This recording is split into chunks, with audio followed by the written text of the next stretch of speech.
नमस्कार दोस्तों, एनएस ज्योतिष में आपका फिर से स्वागत है।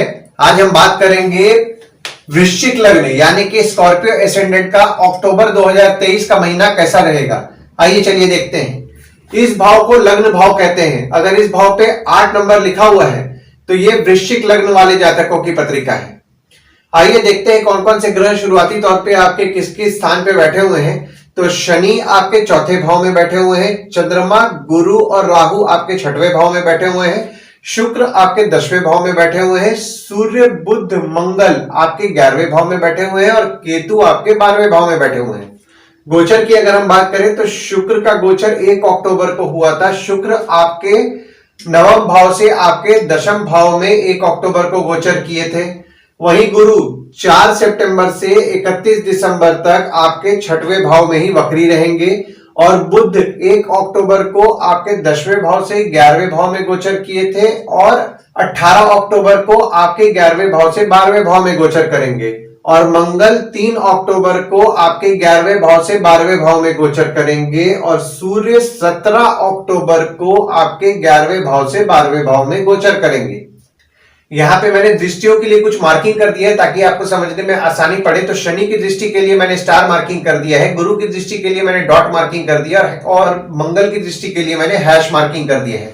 देखिए शनि यहाँ पे चौथे भाव में बैठे हुए हैं और शनि की दृष्टि देखिए 1, 2, 3 तीसरी दृष्टि पड़ रही है आपके छठवें भाव पे, 4, 5, 6, 7 सातवीं दृष्टि पड़ रही है आपके 10वें भाव पे और 8, 9, 10 10वीं दृष्टि पड़ रही है आपके लग्न पे। वहीं गुरु आपके छठवें भाव में बैठ के 1, 2, 3, 4, 5 पांचवी दृष्टि डाल रहे हैं आपके 10वें भाव पे, 6, 7 सातवीं दृष्टि डाल रहे हैं आपके 12वें भाव में और 8, 9 9वीं दृष्टि डाल रहे हैं आपके दूसरे भाव पे। और मंगल जब आपके 11वें भाव में रहेंगे तो 1, 2, 3, 4 चौथी दृष्टि डाल रहे हैं आपके दूसरे भाव में, 5, 6, 7 सातवीं दृष्टि डाल रहे हैं आपके 5वें भाव पे और 8वीं दृष्टि डाल रहे हैं आपके छठवें भाव पे। और जब मंगल आपके 12वें भाव में चले जाएंगे तो एक एक घर बढ़ जाएगा। तो देखिए चौथी दृष्टि पड़ेगी आपके तीसरे भाव पे, 7वीं दृष्टि फिर से पड़ेगी आपके छठवें भाव पे और 8वीं दृष्टि पड़ेगी आपके 7वें भाव पे। देखिए यहाँ लग्न पे आपके कोई ग्रह नहीं है पर यहाँ पे वक्री शनि की दृष्टि आपके लग्न पर पड़ रही है और आपके जो लग्न के स्वामी हैं 1 और 2 तारीख को आपके 11वें भाव में विराजमान रहेंगे, जिससे आप अपने लाभ के बारे में सोचेंगे, आमदनी के बारे में सोचेंगे। और जब लग्न के स्वामी आपके 12वें भाव में गोचर करेंगे तब आपका अपने ऊपर खर्च बढ़ेगा। देखिए यहाँ पे हो सकता है आप कहीं बाहर जाने का प्लान करें तो आपका बाहर जाने पे खर्च होगा या फिर आपका विदेश जाने में भी आपका खर्च होए। और जो आपके लग्न पे वक्री शनि की दृष्टि पड़ रही है, देखिए यहाँ पे 17 जनवरी से आप में थोड़ा बहुत आलस्य हो रहा था, आप आलसी हो रहे थे, जिसमें कि कुछ चेंजेस आपको 17 जून के बाद आपको देखने मिला होगा। दूसरे भाव में आपके कोई ग्रह नहीं है पर यहाँ गुरु के घर में ही गुरु की दृष्टि पड़ रही है और मंगल की दृष्टि भी 2 अक्टूबर तक आपके दूसरे भाव में पड़ रही है। और जो आपके दूसरे भाव के स्वामी हैं आपके छठवें भाव में विराजमान हैं और 4 सितंबर से आपके छठवें भाव पे वक्री भी हो गए हैं। देखिए दूसरा भाव जो होता है वो होता है कोष का, वाणी का, कुटुंब का होता है। देखिए यहाँ पे 22 अप्रैल को जब गुरु आपके छठवें भाव में गए थे उसके बाद से आपके शत्रु से आपके धन की वृद्धि हुई होगी। और जो लोग यहाँ डॉक्टर हैं या फिर मेडिकल फील्ड में काम कर रहे हैं, जैसे मेडिसिन का आपका मेडिकल शॉप हो गया या फिर आपका कोई भी रोग को लेकर के आपका कोई काम अगर आप कर रहे हैं तो आपको यहाँ पे अभी निश्चित रूप से अच्छा लाभ मिल रहा होगा। अभी थोड़ा पीछे जाते हैं। 18 अगस्त के बाद आपके परिवार में थोड़ा बहुत कलेश बढ़ा था, उसमें आपको 3 अक्टूबर के बाद सुधार देखने मिलेगा। तीसरे भाव में आपके कोई ग्रह नहीं है पर यहाँ पे देखिए मंगल की दृष्टि 3 अक्टूबर से आपके तीसरे भाव में पड़ेगी और तीसरे भाव के जो स्वामी हैं आपके चौथे भाव में विराजमान होंगे। तीसरा भाव स्वयं के पराक्रम, धैर्य का होता है, छोटे भाई बहन का होता है, पड़ोसी का होता है, डेली के प्रवास का होता है। 3 अक्टूबर के बाद आपके छोटे भाई बहन थोड़े एग्रेसिव होंगे और उनको गुस्सा भी ज्यादा आएगा। तो यहाँ पे देखिए आपको उनके साथ किसी भी विवाद से बचना है। अभी देखिए यहाँ पे 3 अक्टूबर के बाद आपका पराक्रम भी अच्छा बढ़ेगा। देखिए यहाँ पे 3 अक्टूबर से आपके झगड़े तो होंगे बट देखिए यहाँ पे तीसरे भाव के जो स्वामी हैं आपके चौथे भाव में विराजमान हैं, तो आपके झगड़े तो होंगे बट आपको आपके छोटे भाई बहन से सुख की प्राप्ति भी होगी। देखिए यहाँ जैसा कि मैंने आपको पहले ही बताया कि जो आपका तीसरा भाव होता है पड़ोसी का होता है, तो पड़ोसी भी आपके एग्रेसिव होंगे, तो हो सकता है आपका आपके पड़ोसी से भी कोई विवाद हो जाए, तो पड़ोसी के साथ भी विवाद से आप बचें। चौथे भाव में आपके वक्री शनि विराजमान है और शनि अपने राशि में ही बैठे हुए हैं और यहाँ पर शनि अपने राशि में ही बैठ के शश नामक राजयोग का निर्माण कर रहे हैं। क्योंकि देखिए यहाँ पे जो आपका शश नामक राजयोग बन रहा है वो 17 जनवरी 2023 से बना है और 29 मार्च 2025 तक बना रहेगा। देखिए चौथा भाव जो होता है वो होता है सुख, माता, वाहन, घर का होता है। और शनि सुख भाव में विराजमान है तो आपको घर, वाहन, माता का सुख तो देंगे। और दृष्टि शुक्र की पड़ रही है आपके चौथे भाव में।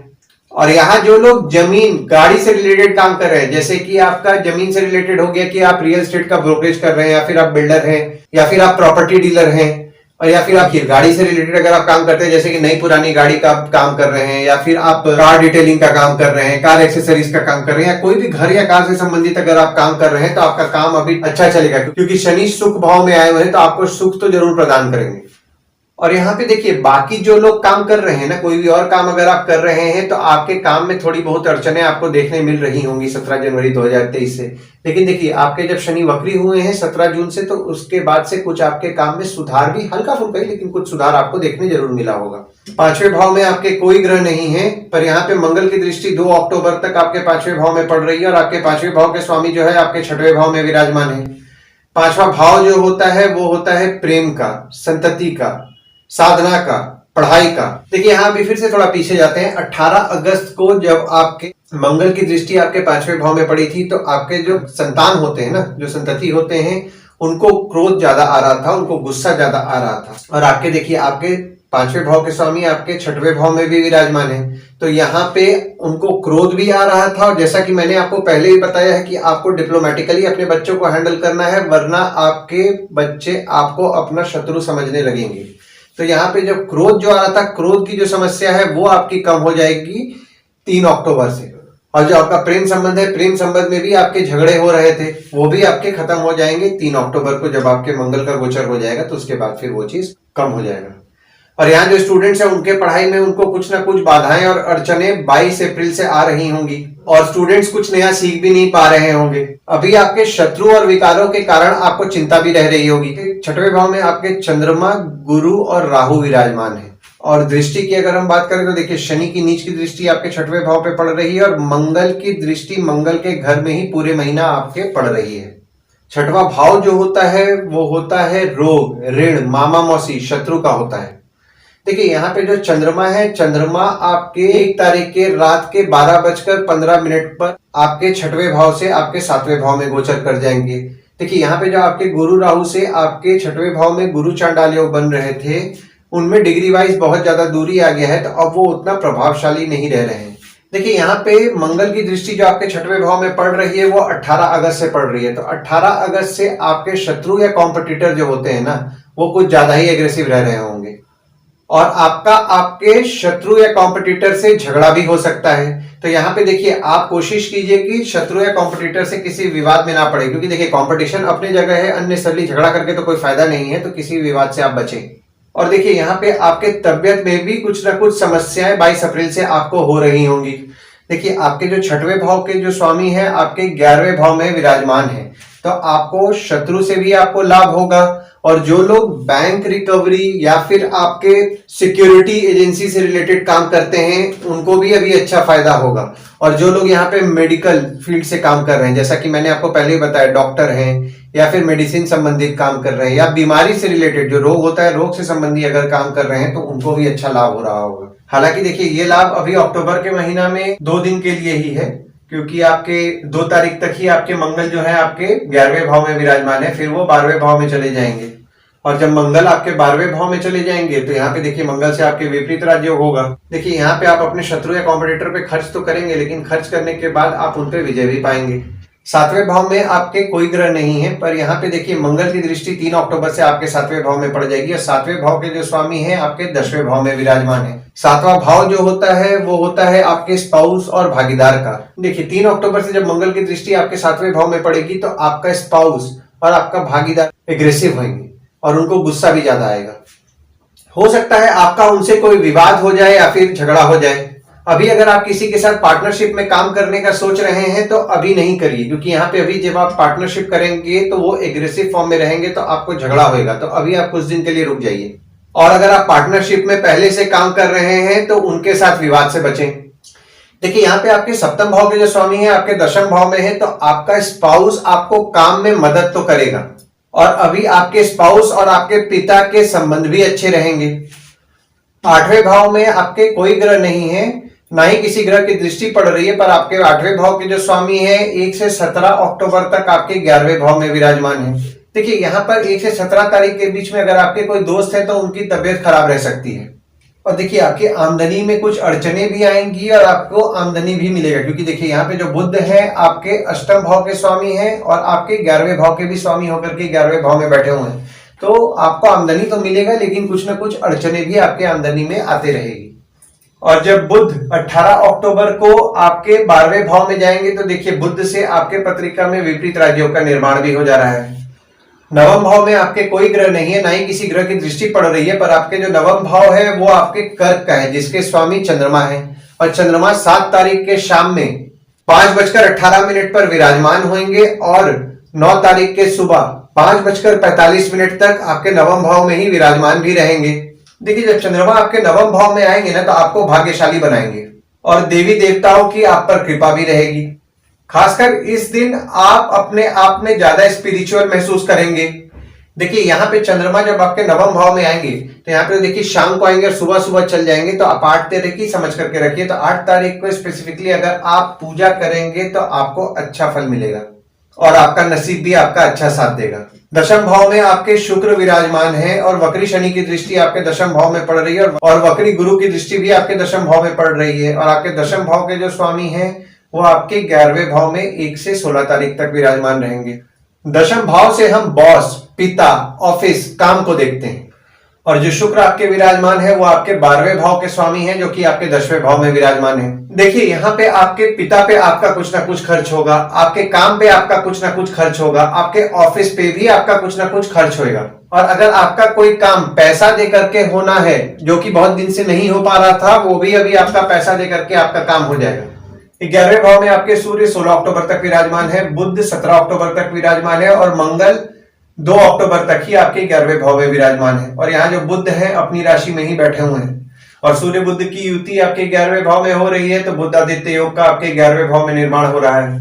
देखिए यहाँ पे आपके एकादश भाव के स्वामी आपके एकादश भाव में विराजमान है, तो ये बहुत शुभ योग बन रहा है।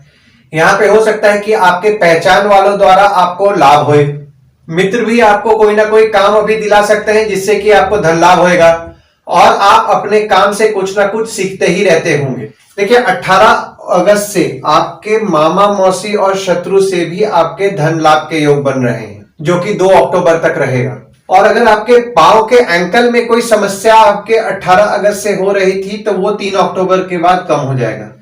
12वें भाव में आपके केतु विराजमान है और मंगल देखिए यहाँ पे 3 अक्टूबर को आएंगे, सूर्य 17 अक्टूबर को गोचर करेंगे और बुध 18 अक्टूबर को गोचर करेंगे और गुरु की दृष्टि पड़ रही है आपके 12वें भाव में। और यहाँ पे देखिए आपके सूर्य बुध की युति भी आपके 12वें भाव में हो रही है, जिससे कि बुध आदित्य योग का निर्माण हो रहा है। और जैसा कि मैंने आपको पहले ही बताया, मंगल से आपके 12वें भाव में 3 अक्टूबर से विपरीत राजयोग का निर्माण हो रहा है। मंगल जो है आपके लग्न और आपके 6वें भाव के स्वामी हैं, जो कि आपके 12वें भाव में बैठे हुए हैं। देखिए यहाँ पर जो सूर्य है आपके दशम भाव के स्वामी हैं, जो कि आपके 12वें भाव में गोचर कर रहे हैं। तो यहाँ पर आपके काम के लिए आपका खर्च होएगा, काम समय पर नहीं होगा। जो लोग यहाँ पे फॉरेन संबंधित काम कर रहे हैं ना, जैसे कि इंपोर्ट एक्सपोर्ट का काम कर रहे हैं या फिर सॉफ्टवेयर की कंपनी है या फिर आपके फॉरेन से प्रोजेक्ट्स उठा रहे हैं, उनको इस समय अच्छा लाभ होगा। और बुध जो है आपके 11वें भाव के स्वामी हैं, जो कि आपके 12वें भाव में 18 अक्टूबर को गोचर करेंगे। यहाँ पे 18 अक्टूबर के बाद आपकी आमदनी में कुछ अड़चने आएंगी। 18 अक्टूबर के बाद जितना आप कमाएंगे लगभग आपका उतना खर्च भी हो जाएगा। देखिए यहाँ पे मंगल से आपके विपरीत राजयोग का निर्माण हो रहा है 3 अक्टूबर से। मंगल जो है आपके लग्न और आपके 6वें भाव के स्वामी है, जो कि आपके 12वें भाव में विराजमान है। 3 अक्टूबर के बाद आपका खुद पर खर्च बढ़ेगा। देखिए वैसे तो आप खर्च कम करेंगे, लेकिन आपका खुद पे आपके खर्चे आप बढ़ाएंगे। तो 3 अक्टूबर के बाद आप अपने शत्रु या कॉम्पिटिटर पे पैसा खर्च करके उसका नाश भी करेंगे। आइए गुड डेट्स और बैड डेट्स के बारे में जान लेते हैं। तो गुड डेट्स वो डेट्स है जिस दिन अगर आप कोई नया काम करना चाहते हैं तो कर सकते हैं। कोई कंपनी के साथ अगर आपका एग्रीमेंट हो रहा है तो आप कर सकते हैं। कहीं बाहर जाने का प्लान कर रहे हैं तो आप कर सकते हैं। अगर आपका कोई कंपनी में ज्वाइनिंग है तो भी आप इस डेट को कंसीडर कर सकते हैं। तो डेट्स हो जाते हैं 2 से 4 तारीख, 8 तारीख, 17 से 19 तारीख, 21 और 22 तारीख, 30 और 31 तारीख।